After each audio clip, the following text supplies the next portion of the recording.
Syren De Mer was 41 years old. She lived in a magnificent, modern villa on the cliffs of Malibu, California, where the endless blue of the Pacific Ocean stretched to the horizon.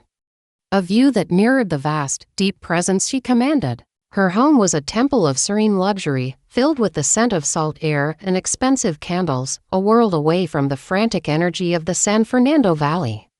Her annual income was a robust and stable $500,000, a sum earned not from the frantic pace of a young performer, but from her ownership of a successful talent management agency, her production company specializing in mature-themed content, and her status as a legendary MILF icon whose filmography continued to generate steady royalties.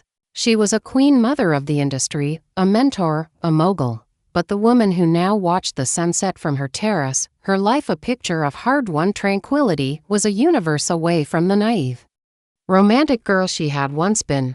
That girl was named Sarah, and her story was not one of youthful rebellion, but of a quiet, desperate reinvention in the face of a life that had crumbled to dust. Sarah had followed the script perfectly. She married her high school sweetheart at 20, a handsome, ambitious man named David. They bought a small house in a sleepy Arizona suburb.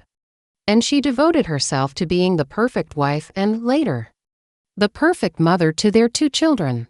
She was pretty in a classic, wholesome way, with warm brown eyes and soft, honey blonde hair. Her body, once a slender girl's frame, had matured into a womanly figure after childbirth, full, natural breasts that had nursed her babies, a softer waist that had stretched to accommodate life, and hips that carried the memory of motherhood. She was the picture of suburban contentment, her life revolving around school runs, PTA meetings, and maintaining a home for her family. She never questioned it. It was the life she had been taught to want. The collapse happened not with a bang, but with a whisper. It was a text message on David's phone, left carelessly on the kitchen counter, from a woman named Tiffany. The confession was swift and brutal. He was leaving. He had fallen in love with a younger, child-free colleague from his law firm, someone who understood the pressures of his career. At 35, Sarah found herself alone, with 2 children under 10, a mortgage she couldn't afford, and a resume that listed a decade-long gap for domestic engineering. The life she had built, the identity she had worn so completely, was rendered obsolete overnight. The first year was a blur of panic, cheap wine, and depression. She took a job as a receptionist at a dental office, the pay a pittance that barely covered groceries. The child support was inconsistent, a constant source of humiliating phone calls. She saw the pity in the eyes of her former friends, the ones with intact families and secure lives. She felt herself becoming invisible, a ghost of her former self, fading into the beige walls of her struggling existence. The turning point came on a particularly bleak afternoon, as she was sorting through old boxes in the garage, trying to find things to sell. She found a showbox of photos from her early 20s, before David, before the kids. There was a picture of her from a spring break trip to Mexico, wearing a turquoise bikini. Her body tanned and vibrant, her eyes sparkling with a confidence she no longer recognized. A man had taken that photo, a photographer for a local surf brand, who had told her she had a mermaid smile. The memory was a tiny, glowing ember in the cold ashes of her present. That night, fueled by a desperate, wild courage, she did something she would never have dreamed of before. She created a profile on a popular sugar daddy website. She used the old photo from Mexico. She wasn't Sarah, the discarded wife. She was Syren, a name that evoked mythical, dangerous beauty. And De Mer, from the sea, from that long-lost moment of freedom. To her astonishment, the messages flooded in.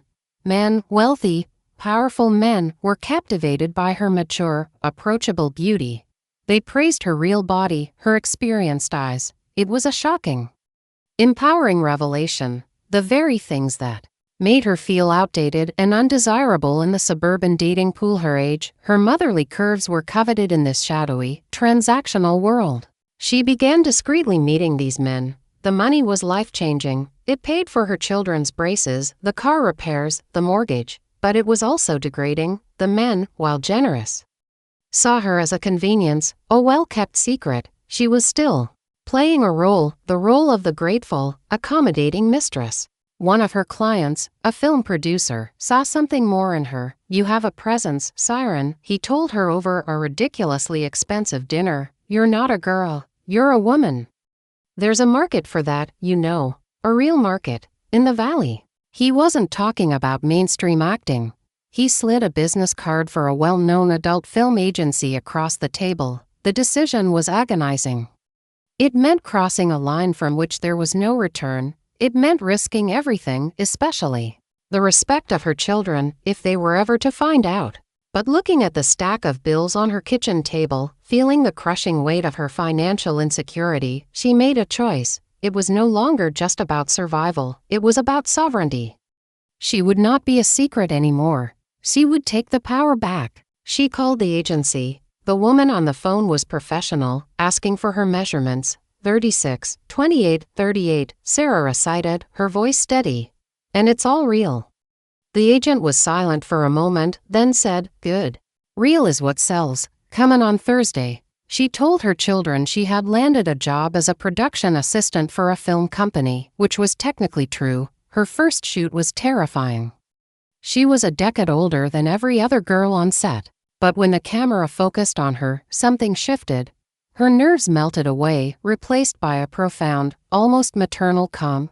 Her warm brown eyes, which had seen so much disappointment, now projected a knowing, confident sensuality. Her soft, womanly body, which had been a source of insecurity, was celebrated as the epitome of mature allure. She wasn't trying to be a nubile ingenue, she was Syren De Mer, the experienced siren, and the performance felt more natural than any role she had ever played in her life. The paycheck was $3,000.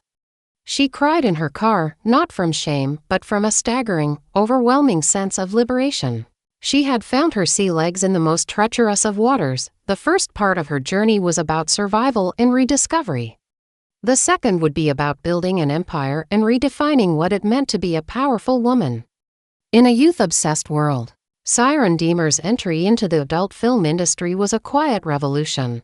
At a time when the market was saturated with barely legal teens, she was a breath of fresh, sophisticated air. She was the MILF archetype, but she infused it with a dignity and intelligence it often lacked. Directors loved her because she was punctual, professional, and knew exactly how to work her body and her expressions. Her performances were not frantic, they were languid, confident, and deeply sensual. Her full, natural breasts and soft waist were not flaws to be hidden but her primary assets, symbols of a lived-in, experienced sexuality that resonated with a vast, often ignored, audience. She quickly became one of the most sought-after performers in her niche, her name synonymous with quality and class. The money transformed her life. She paid off her mortgage, put her children through private school, and moved them to a better neighborhood. She was careful, creating a strict separation between her life as Syren De Mer and her life as Sarah, the mom. She never brought her work home, both literally and figuratively, to her children. She was a successful film production coordinator, a story they never questioned. The duality was exhausting but necessary, while she built brick by brick to protect them. Her sharp mind, honed by years of managing a household and a budget, quickly saw the flaws in the industry.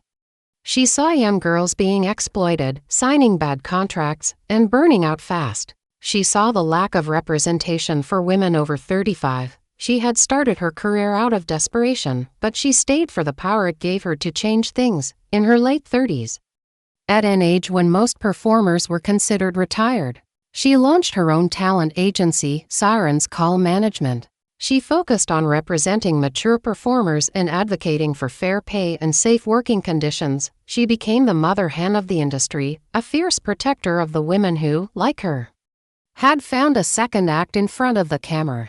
This ascent to power did not go unchallenged. A powerful, old-school producer, a man who had made his fortune on the backs of young, vulnerable girls, saw her agency as a direct threat to his business model. He launched a smear campaign, digging into her past.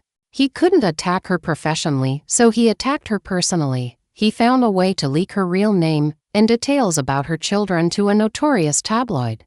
The story was published with the headline, "Suburban Mom's Secret Life as Porn Star Syren De Mer." It was her worst nightmare realized. The phone call started immediately. Her parents, conservative and heartbroken, the parents of her children's friends. Their voices dripping with judgment and Fox concern. The most devastating moment was sitting her teenage son and daughter down and telling them the truth. The confusion and betrayal in their eyes was a physical pain. Her son didn't speak to her for a month. Her daughter cried for a week. The wall she had so carefully built had been vaporized.